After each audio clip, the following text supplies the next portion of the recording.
Hello and welcome my dear students on my YouTube channel. आज हम chemistry तो प्यारे बच्चों आज के इस इंपॉर्टेंट शॉर्ट वीडियो में बात करेंगे। ऑर्गेनिक केमिस्ट्री की प्रॉब्लम है, जनरल ऑर्गेनिक केमिस्ट्री के क्वेश्चन है। इस तरह के प्रश्न पूछे जाते हैं नीट जेई दोनों एग्जाम में। यहाँ पे जेई 2025 में पूछा गया बेटा, यहाँ पे लिस्ट 1 लिस्ट 2 में मैच करना है।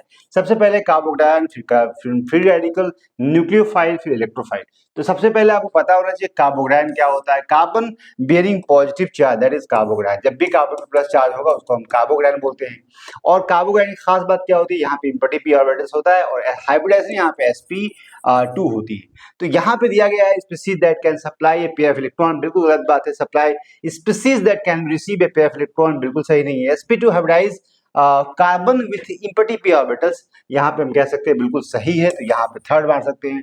यहाँ पे कहा जाए कार्बन फ्री रेडिकल की बात किया जाए, जब भी कार्बन पे फ्री रेडिकल होता है तो दोनों बात होती है, sp हाइब्रिडाइजेशन होता है, sp2 और sp3 दोनों यहाँ पे हाइब्रिडेशन पॉसिबल है। तो यहाँ पे ऑप्शन आपका हो जाएगा, ठीक है। 1 पे इलेक्ट्रॉन। इलेक्ट्रोफाइल की इलेक्ट्रॉन डिफिशिएंट स्पीसीज होती है, जहाँ पे रिसीव किया जाता है पेयर ऑफ इलेक्ट्रॉन को। तो कह सकते species that can be receive a pair of electron, that species is called electrophile.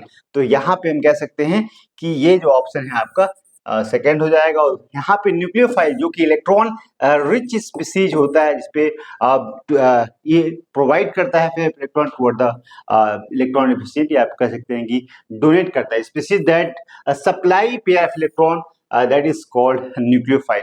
तो यहाँ पे आप कह सकते हो ऑर्डर जो है, आप यहाँ पे देखें तो आपको यहाँ पे डी में मिलेगा आंसर। बाकी यहाँ पे अब इसको देखें तो डी का सेकंड है।